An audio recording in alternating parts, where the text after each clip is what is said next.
All right, this is day 32, I think. We're gonna be talking about I think it's 8. I just had it pulled up. What is the magic number?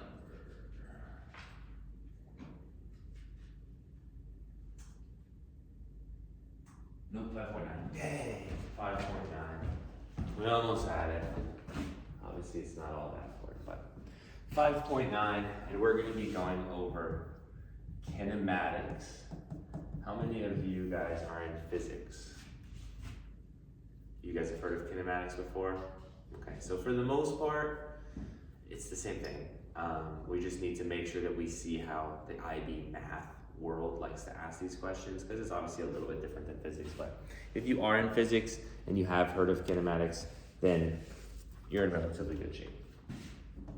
So kinematics is like the math of movement. You think about kinetic energy and movement, and kinematics is a way to talk about the 3 different states of movement. So we have S of t, V of t, and A of t. And S is position, which is not the best letter for it in the whole world, but it's position. There are several other things that use P, like probability, so maybe that's why they chose S. I don't know. V is velocity. And you can think about position like you're not really moving, it's more about where you are. You can think about velocity as actually how fast are you traveling. Another word that has to do with velocity is speed. Although we don't see speed nearly as much in math, what's the difference between velocity and speed? Yeah, exactly.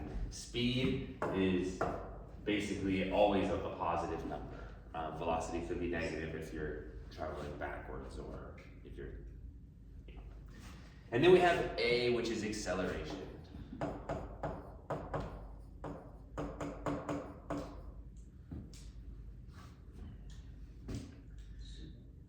What did you say? I'm not sure what you said. Sorry. We have acceleration, and acceleration is the change of your speed. How fast are you increasing your velocity? And so when we start to recognize that, we recognize that position is where you are, and velocity is the change of your position, and then acceleration is the change of your speed. We're starting to recognize that we're using change a lot, and in math and calculus, change is derivatives. And so we learn a very nice kind of procedure that this is almost thought of as f of x. And then it just kind of goes down the pecking order. So then we have f prime of x would be v of t, and then we have f double prime of x being a of t. And if you are starting with position and you want to find your velocity equation, you just take the derivative. And it's typically a very easy derivative to take. Probably the most difficult one they give you is one that has like e to the x, right? Most of the time, you're gonna see very straightforward positions, like maybe, negative 9.8 x squared plus 16, and you just, do your simple power rule, and it's not too sketchy. Now, sometimes, I know that we have this listed as f of x, and then f prime of x, and then f double prime of x. A lot of times, the way they like to do this is they'll start you on the velocity level, and they might ask you about the acceleration. And if you start with velocity, it only takes one derivative to get down to the acceleration. How could you go from velocity backwards up to position? You could take intervals, right? And so at this point, we're in pretty good shape. This is really all the notes that we need to take. You've got your s, v, and t. You're going downwards with derivatives. You're going upwards with integrals. Now the last thing is going downwards with derivatives is never really a problem, because when you go downwards and you take derivatives, your equation kind of degrades a little bit. Normally it makes it even easier, and you never kind of like are losing information. But integrals always are just a little bit more annoying. If we have v of t and we want to take the integral, also we're going to be using t as our letter, so it's not a dx, it's a dt. But if we're going to be taking the integral of v of t, that's going to give us s of t plus c. And that plus c is a little bit of a problem. In order to combat this, a lot of times they're going to give you a position. In other words, they're going to give you enough information that you can plug in those numbers and solve for c. The best case scenario, our favorite way that they're going to do this, is they're going to give us the initial position. And the reason that's our favorite is because initial position is time 0. And when time is 0, it's very easy. You just plug all the zeros in. It pretty much is going to delete almost everything in the question. And then C just kind of shows up, right? So a lot of times it'll say like initial position S of 0 equals 5 or something like that. And then you would just plug the zeros in, you would equal it to 5, and most of the time C might be equal to 5 or something very close to 5. So that is a little bit of an issue. And I guess the last thing, just because the notes are so short, I might as well say it. This would be an indefinite integral.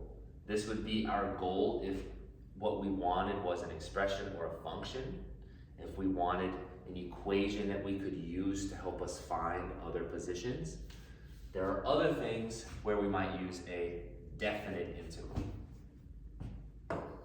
Okay, so definite, we didn't do those the other day. That's where we end up with the number at the top and the number at the bottom. So it might be like from 0 to 5 or something.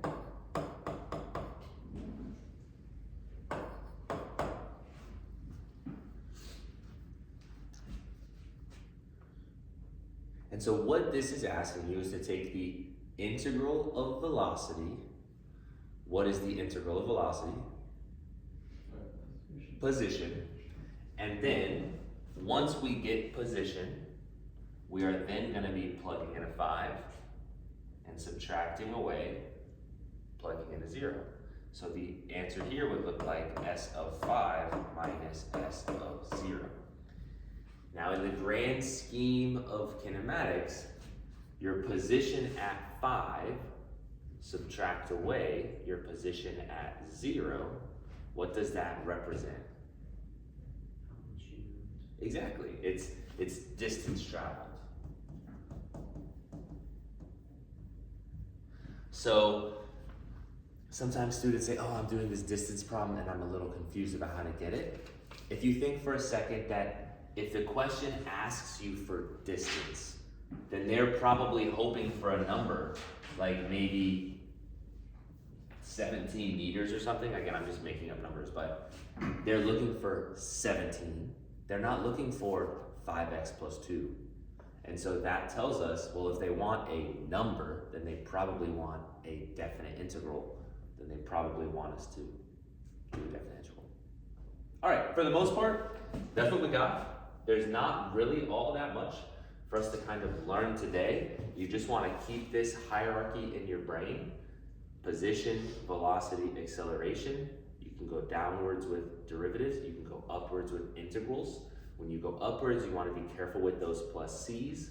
They might give you things like the initial position or maybe just a random position to help you combat that c problem. Other than that, you might see a definite integral question, which is going to be talking about like distance traveled. Most of the time is how it comes up. Okay, let's pass this out. Let's look at a few questions.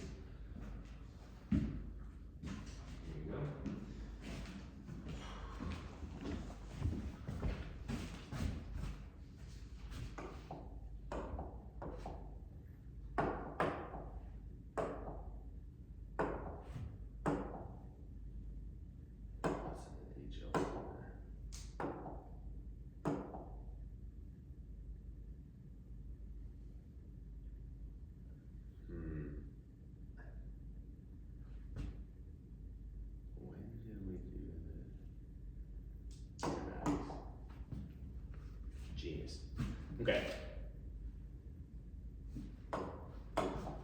So what we've got here, let's read the first question. It says velocity v in meters per second of a particle moving in a straight line is given by v equals e to the power of 3t minus 2, where t is the time in seconds. Basically, all that stuff isn't really all that interesting. We know that we're starting on velocity. We know that we have v equals e to the power of 3t minus 2. That's what we got. And we want to, A, find the acceleration at t equals 1. So how are we going to go from velocity to acceleration? Yep, the derivative. So we're going to start off with the velocity equals e to the 3t minus 2. We're going to want to take, let me make this a little bit bigger here. We're going to want to be taking the derivative of the velocity, which is then going to turn it into an acceleration. So remember, if you want to write that like dv dt is equal to a of t, just as a reminder, but obviously you don't really need to write it, but just because it's the very first question that we're doing, I'm going to take the derivative of velocity, which is going to give me the acceleration. And how do we take the derivative of this function? Taking the derivative of e to the power of x is e to the power of x. So pretty much everything's going to stay the same. E to the 3t minus 2, unless that exponent has a derivative that is not 1, like this one does. The derivative is 3, so I'm thinking chain rule. I need to spit out or eject whatever the derivative is of that exponent, which is 3.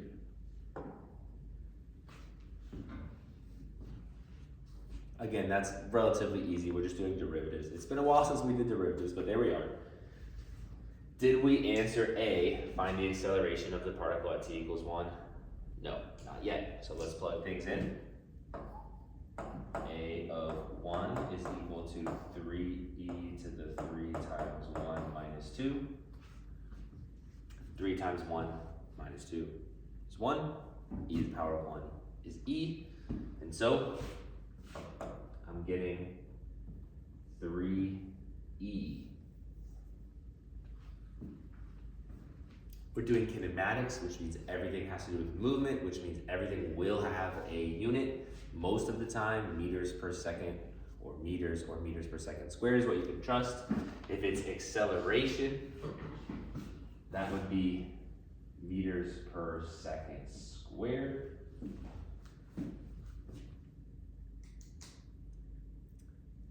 And just because it may be worth talking about, imagine somebody at Walmart has hired you to calculate this for whatever reason. Maybe it makes more sense if it's not Walmart and it's something that has to do with like moving parts. But if they ask you to find the acceleration, if a big boss guy said, hey, you're a math guy, what's the acceleration? And you said, it's 3e, sir. He'd look at you like you're an idiot, right? So I don't know that 3e is actually better to say than actually typing in 3e and getting 8.155, right? It's a decimal, it's maybe uglier, but in the grand scheme of things, it might actually make more sense. When I hear that something moves at 3e meters per second squared, it doesn't really compute how fast that is. So when you're doing these questions, maybe just an interesting thing for us to think about. Decimals aren't always worse. Okay, let's see how much more room we got. All right, B.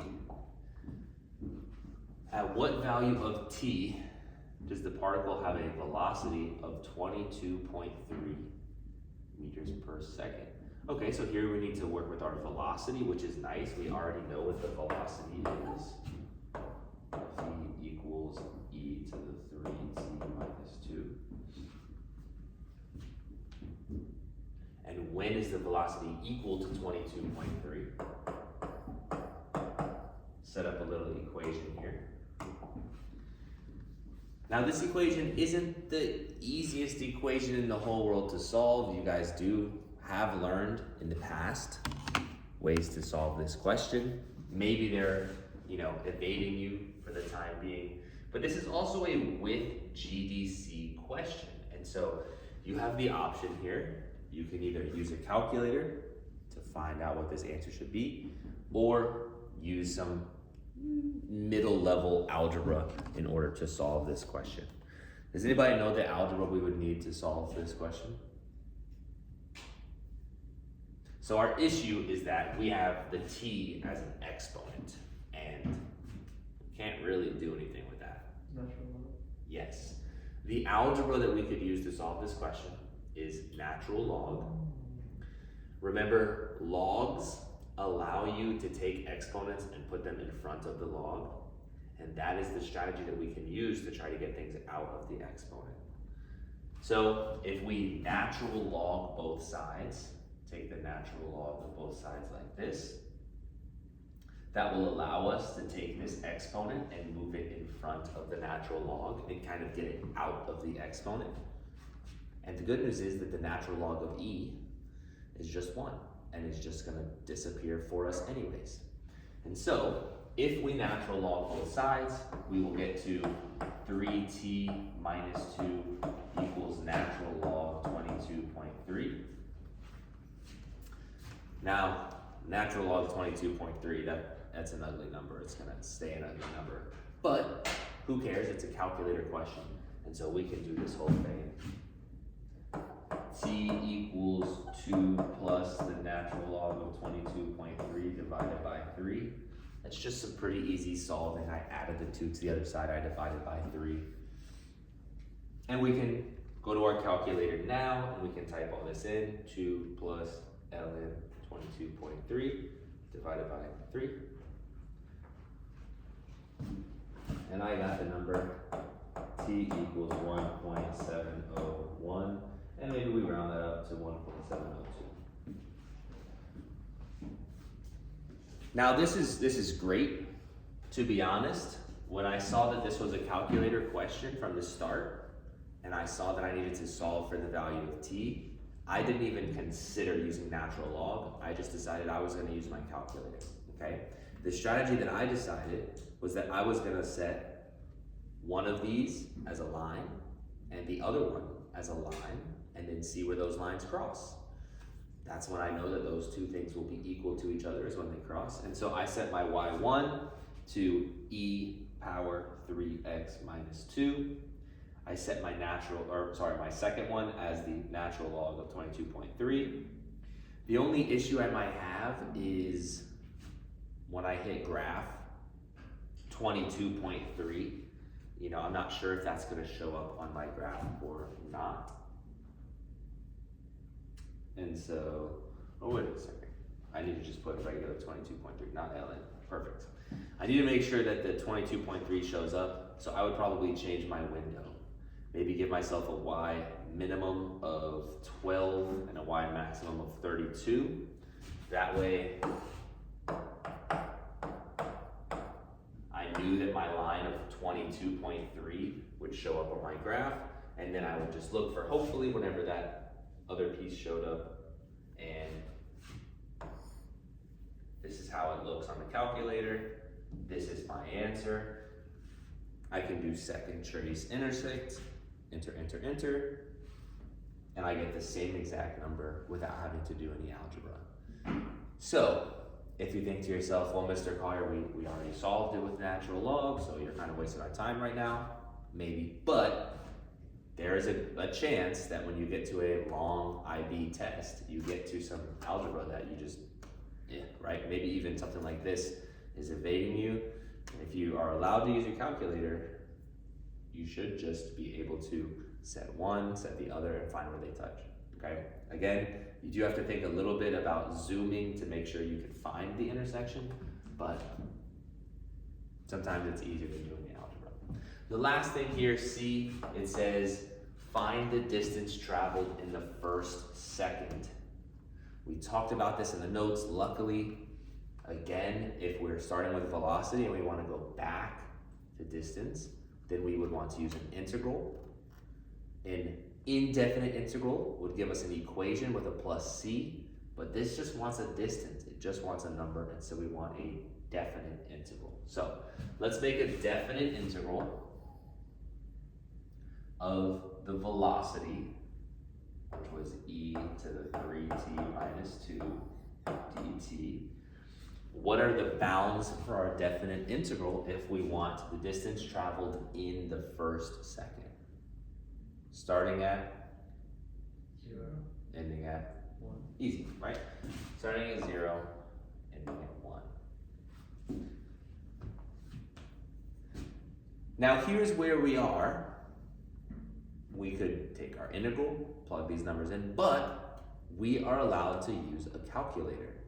And this answer is supposed to be a number. And anytime your answer is just a number, the calculator should be able to do it for you. If you're smart enough, your calculator should be able to make it happen. So, how can we use our calculator to solve this question? Has anybody ever done an integral on the calculator?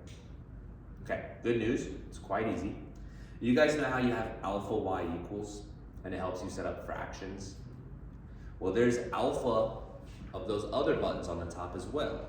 Alpha window brings up a lot of different functions, like absolute values, and you can also see derivative and integral on there.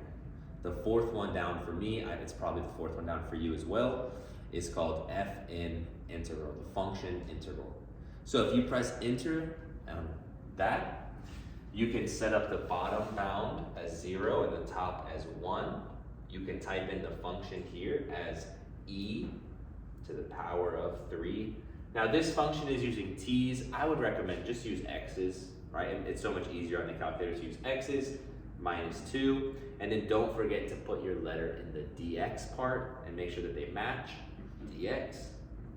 When I press enter, it does all this calculating for me, and I get distance equals 0.861.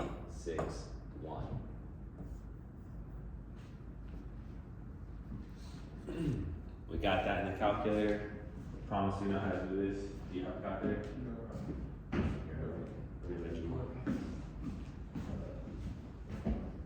Here, why don't you just borrow this one for the day? You know, when you finish, just put it on like this. So, again, that was alpha window. This one here.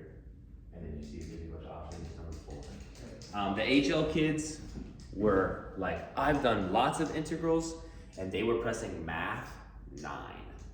It's the same exact button, it's just also in a different place. So I'm not sure whichever one you like. I like the FN with the y equals and the y window and stuff like that, the alpha. But whatever, if you'd rather do the math. Of course, this question is sort of doable without a calculator. You can take the integral. If you take the integral from 0 to 1 of e to the 3 minus 2t dt, we are going to want to use u substitution. U equals 3t minus 2 du dt is equal to 3. So I need to make sure that I divide by 3. So maybe 1/3 the integral of e to the power of u du. My integral of that is just going to be the same, e to the power of u plus c, but I'm not doing plus c because I'm doing a definite integral.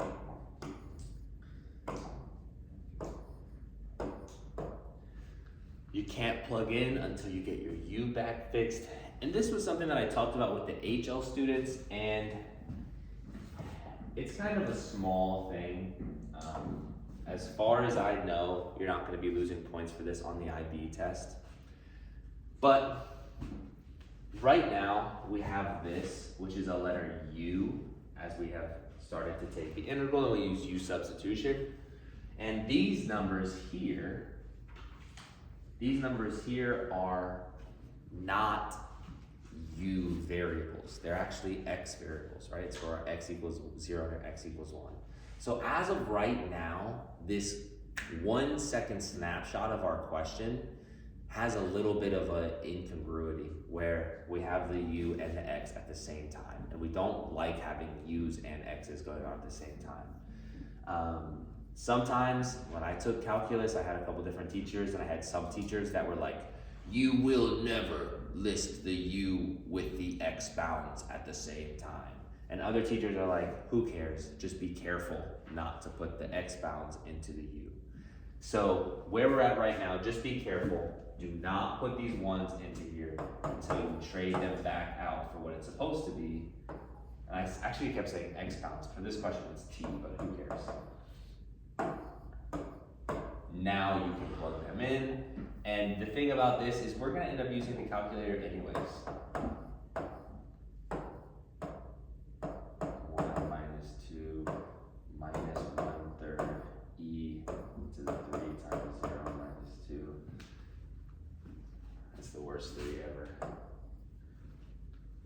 But we're gonna end up using the calculator anyways, and I really don't see how that is easier at all than just type the whole thing in the calculator and let the calculator do your job.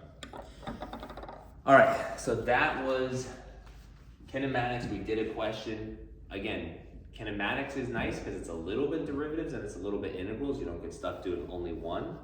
The question we did was with GDC, but if you look at number 7, it's a without GDC question. So you're not gonna get all of them where they're all with or without GDC. So I guess where we're at now is I'll give you some time to work on that number 6 or number 7.